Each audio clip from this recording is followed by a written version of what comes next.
सुनिए हरिजन राम कहानी,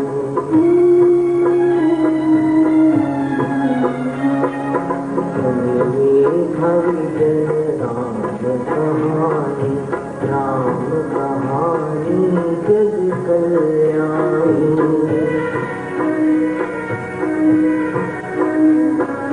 मर्यादा पुरुषोत्तम ज्ञानी, मर्यादा पुरुषोत्तम ज्ञानी, संत जनों की है वाणी, संत जनों की है वाणी।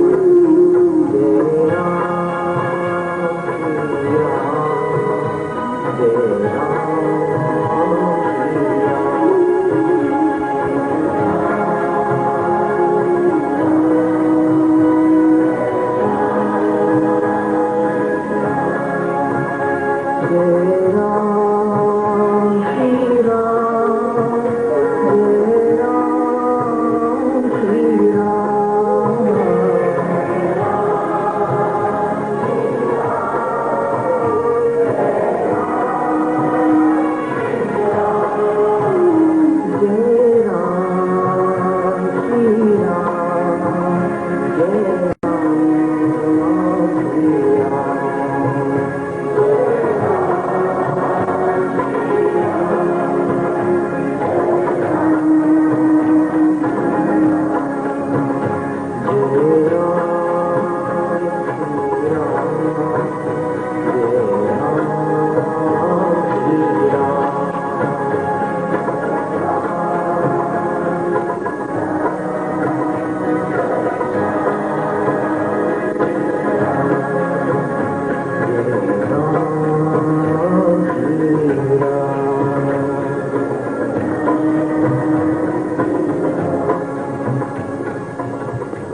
जीवन जिनका दे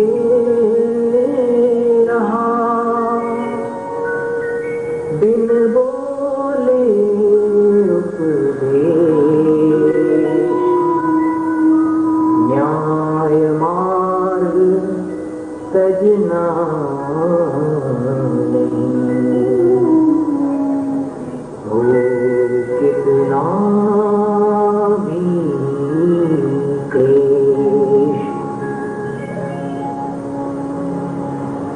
वाल्मीकि के बाद अन्य भी बहुत सी रामायण लिखी गई। आज लगभग 18 रामायण उपलब्ध हैं।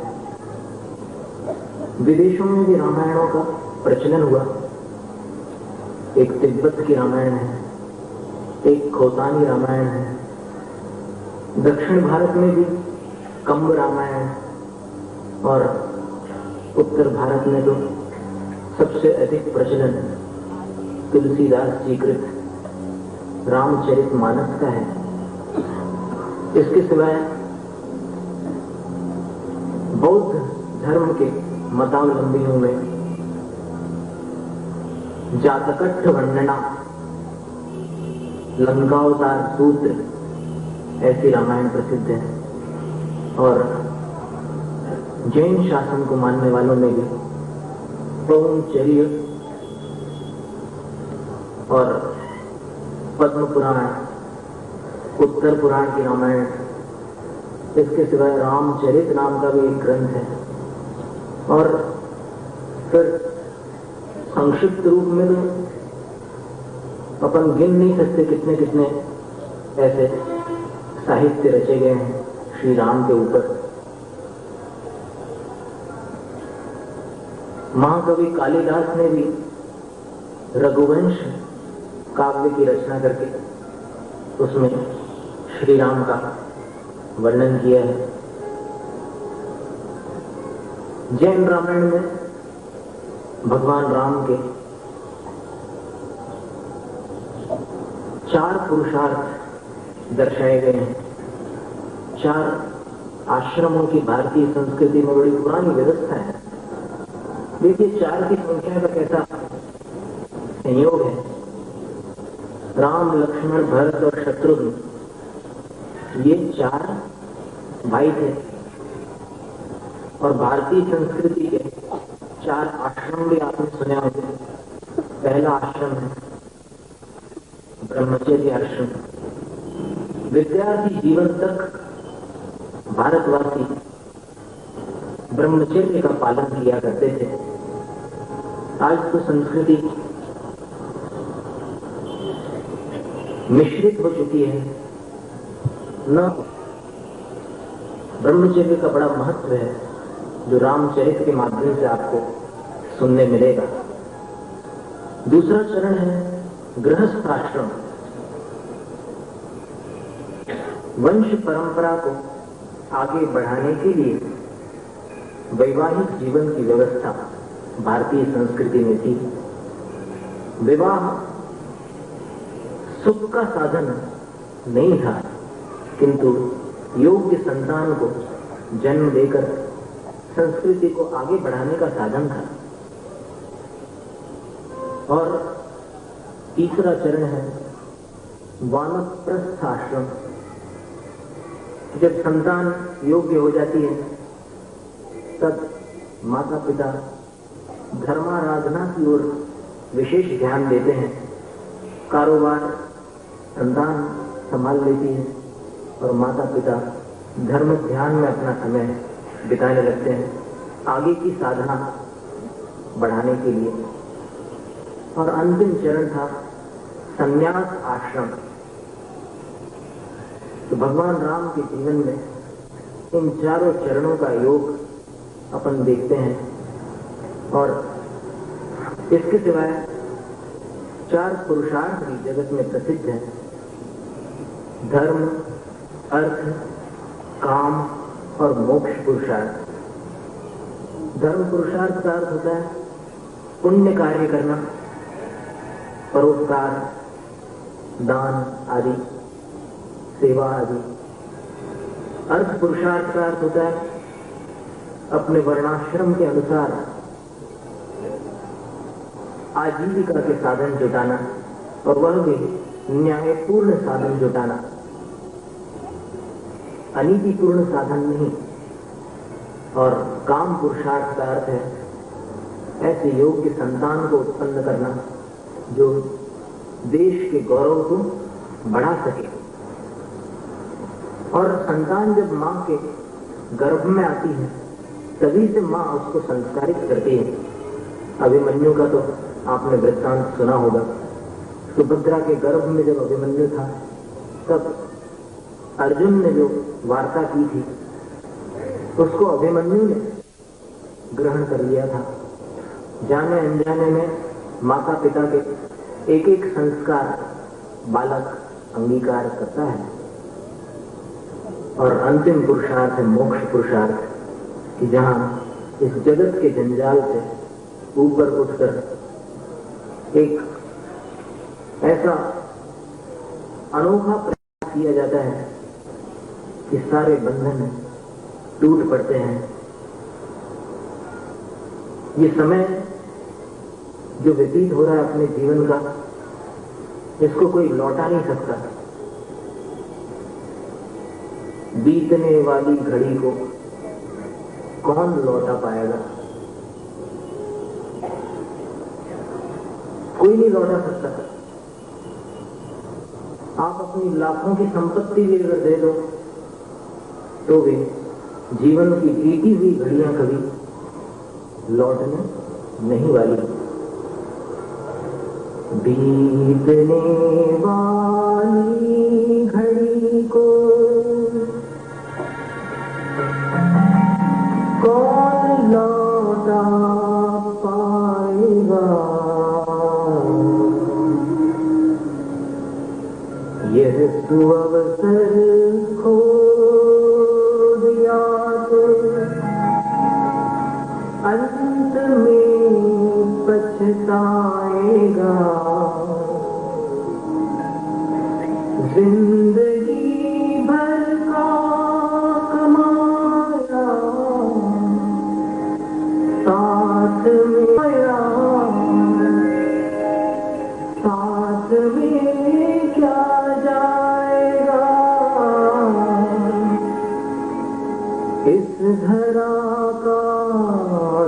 धरा पर सब धरा रह जाएगा।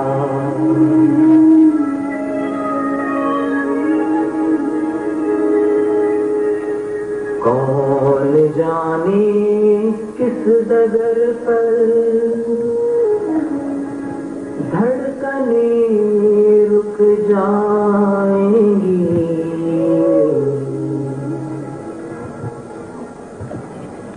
कौन जाने किस डगर पर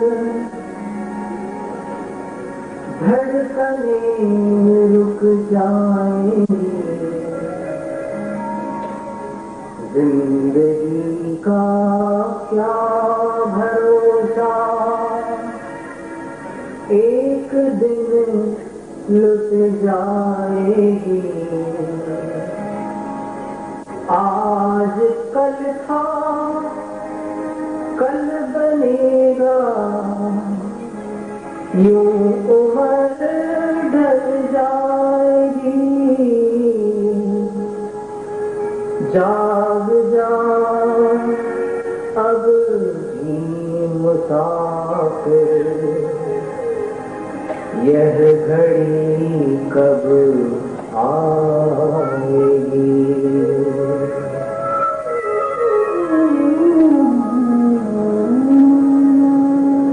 मनुष्य हमेशा अपने आप को कुछ न कुछ समझता रहता है और इसीलिए उसको कभी सत्य के दर्शन नहीं हो पाते। वास्तव में वह अपने आप को जो समझ रहा है वो है ही नहीं, जो दिखा रहा है वो कुछ और है, और जो है वो कुछ और ही है।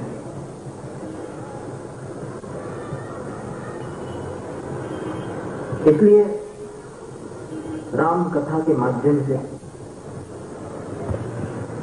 अपने हृदय में राम राज्य बताना है, क्योंकि अभी तो मुंह में राम और हृदय में रावण वाली स्थिति है। मैं न कुछ कुछ भी न मेरा, मैं न कुछ कुछ भी न मेरा, जब समझ में आएगा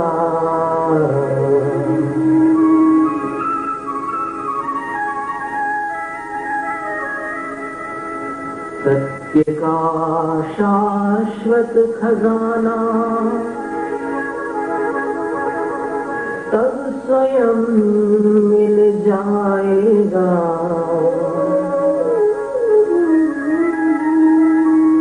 उच्च कोई तुच्छ कोई तब नजर न आएगा। प्रेम उमड़ेगा हृदय में, राम राज्य बताएगा। राम राज्य बताएगा।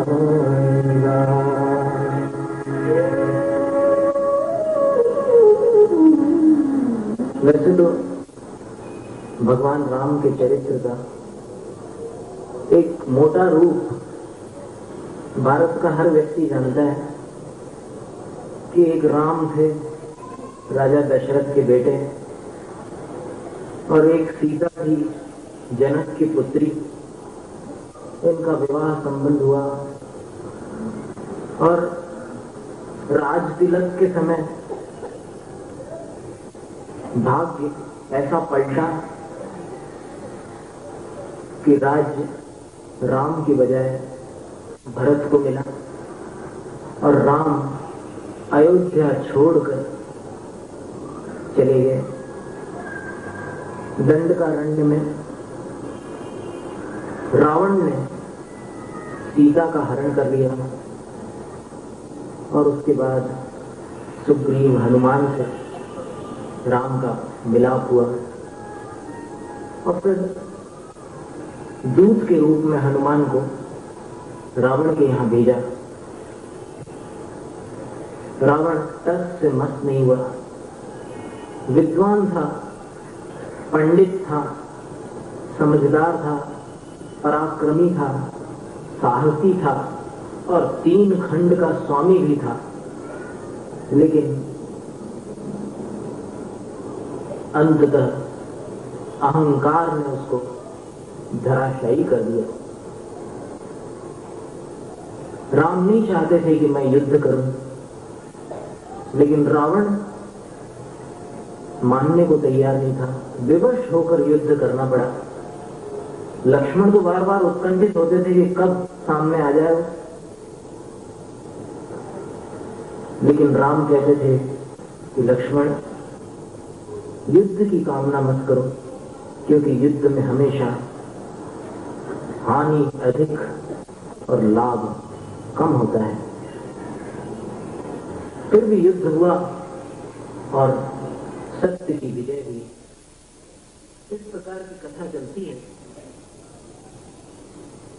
पर आज तो ये एक भूमिका मात्र थी। महान चरित्र का पूर्ण कथन असंभव है, तो भी कुछ प्रसंग यहाँ ऐसे दिए जाएंगे जो हम सबके जीवन का उत्थान कर सके। अंत में एक कीर्तन के साथ आज के इस धर्मोपदेश को संपन्न किया जाता है।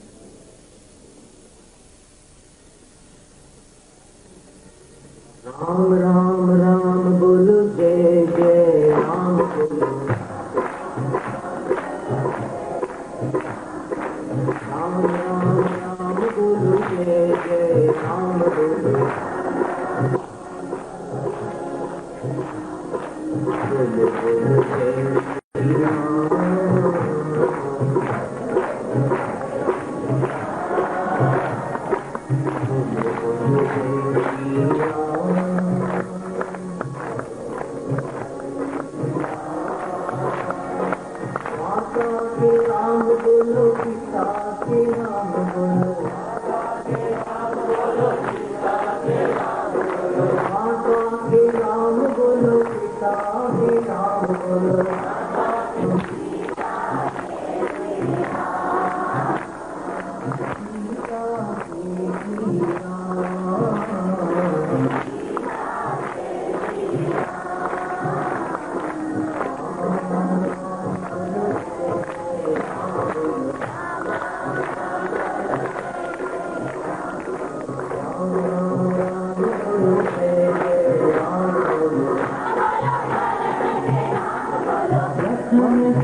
पुरुषोत्तम ज्ञानी मर्यादा